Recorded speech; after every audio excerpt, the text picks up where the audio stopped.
Shalom, shalom, nous vous bénissons tous au nom de Jésus-Christ de l'éternité qui est descendu avec les révélations véridiques de l'éternité pour faire de nous des éternels et puis retourner à l'éternité. Nous allons parler des deux témoins. Les deux témoins, nous trouvons cela dans la Bible, Apocalypse chapitre 11, verset 3, vous descendez. Ici, c'est l'Éternel qui prédit, il dit, je lis directement, je donnerai à mes deux témoins le pouvoir de prophétiser, revêtis de sacs pendant 1260 jours. Ce sont les deux oliviers, les deux chandeliers qui se tiennent devant le Seigneur de toute la terre. Le Seigneur de toute la terre, c'est l'Éternel lui-même. C'est lui le Seigneur des Seigneurs, l'enseignant suprême, l'enseignant inspirateur de toutes les connaissances, des révélations de tout. C'est lui le maître de tout, le chef, l'enseignant en chef de tout, le détenateur de la parole, selon Jérémie 22, verset 29.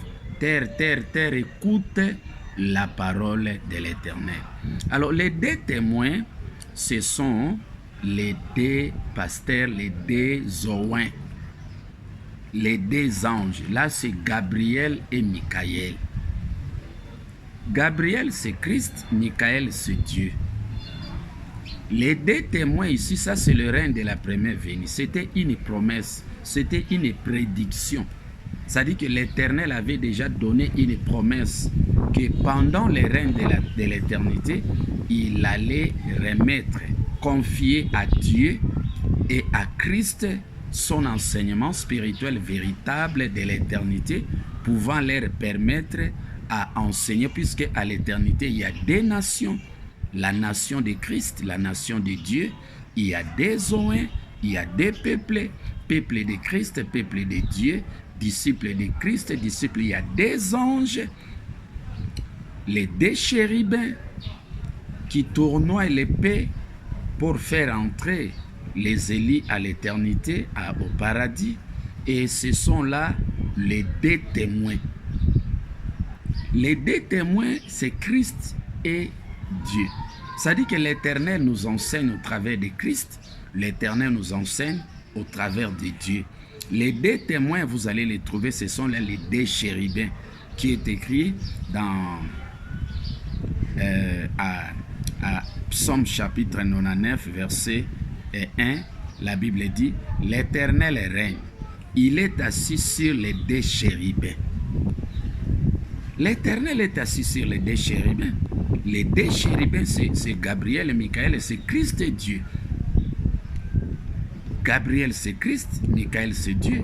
Durant le règne de la première venue, c'était Gabriel qui était les moins âgés, les plus jeunes, et c'était Michael qui était le chef de Gabriel. Et c'est comme ça que vous voyez dans Daniel chapitre 10, lorsque Gabriel a commencé le ministère à la fin du règne de 1000 ans, et vous voyez le roi des Perses est venu pour les saisir, et puis Michael est venu pour secourir Christ, puisque Christ avait des faiblesses durant le règne de la première venue, et c'était Dieu qui a ressuscité Christ et avec son enseignement spirituel du commencement, puisque les détenateurs de la révélation de la première venue, c'était Dieu, mais Christ a reçu seulement l'ombre du Saint-Esprit durant le règne de la première venue, mais l'Éternel a remis le Saint-Esprit entre les mains de Dieu pour que Dieu puisse corriger Christ qui a commencé, qui a introduit l'enseignement de la première venue avec des erreurs. Mais à l'éternité, c'est Dieu qui a introduit l'enseignement de l'éternité. Le Dieu a reçu l'ombre.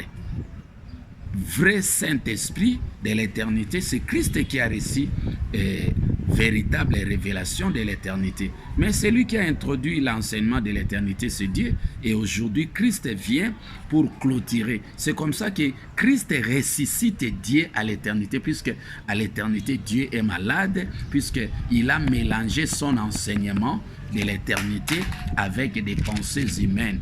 Il a prétendu dire qu'il demeure le fils unique de l'éternel. Ça n'existe pas. Selon Luc chapitre 15, verset 11, le premier fils qui est le plus jeune, c'était Christ.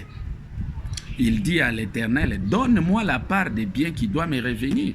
Donc l'Éternel ne distribue que son enseignement qu'en des portions. C'est comme ça que Paul dit, nous prêchons en partie. Là, c'était la portion de Christ. Mais il y restait une autre portion, c'était le jugement dernier d'Apocalypse 21. Là, c'était encore la portion de la révélation de Dieu.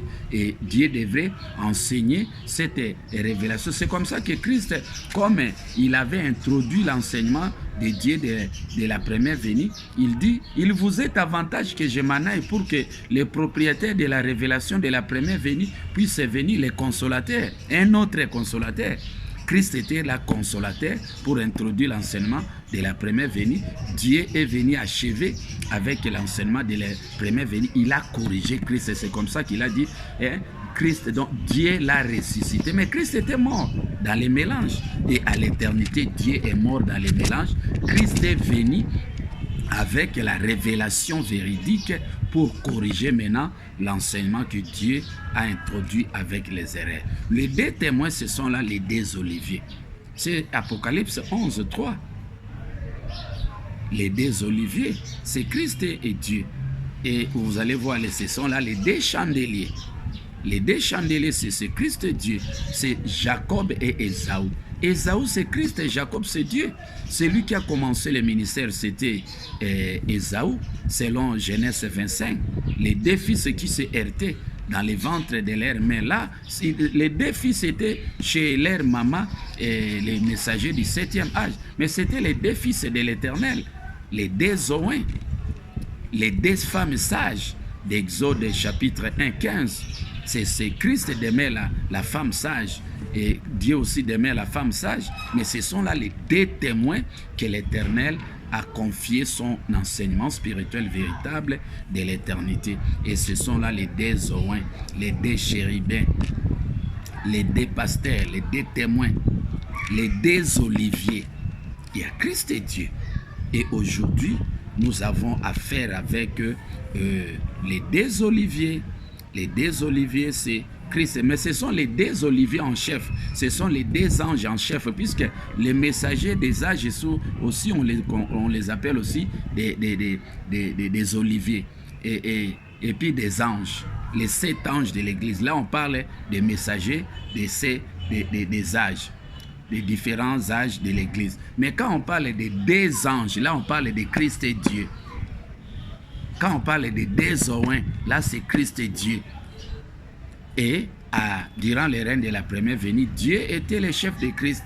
Mais à l'éternité, c'est Christ qui demeure l'enseignant en chef, le détonateur de la parole spirituelle véritable de l'éternité. Et vous allez voir comment Christ corrige Dieu dans Apocalypse chapitre 19, verset 15. C'était bien longtemps prédit. La Bible dit ceci. De sa bouche, là c'est l'ange, ici c'est Christ. De sa bouche sortait une épée aiguë pour frapper les nations, et il les pétra avec une verge de fer. Et il foulera la cuve du vin de l'ardente colère du Dieu Tout-Puissant. Mais quel est cet ange-là qui va fouler, anéantir le message du Dieu Tout-Puissant? Mais c'est Christ. Christ de l'éternité, il a reçu la plus belle robe. Selon Luc 15, 11, vous descendez et vous allez voir que non, celui qui était mort, il est revenu à la vie. Lorsqu'il est retourné auprès de l'Éternel, l'Éternel a dit, vite, vite, apportez la plus belle robe et puis revêtez. Mais la plus belle robe, c'est lui qui a reçu là, c'est Christ. Et aujourd'hui, Christ de l'éternité joue la musique, et Dieu a entendu. C'est encore quoi encore? Mais c'est ton frère qui était mort, il est revenu à la vie. il y a là aussi et le temps pour jouer la musique.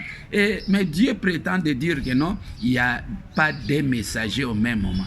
Mais le règne de Dieu pour introduire l'enseignement de l'éternité est déjà fini. Maintenant revient le règne de Christ pour proclamer l'enseignement spirituel véritable, mot à mot. Et c'est comme ça qu'on proclame, on corrige Dieu qui a introduit l'enseignement de l'éternité avec des erreurs.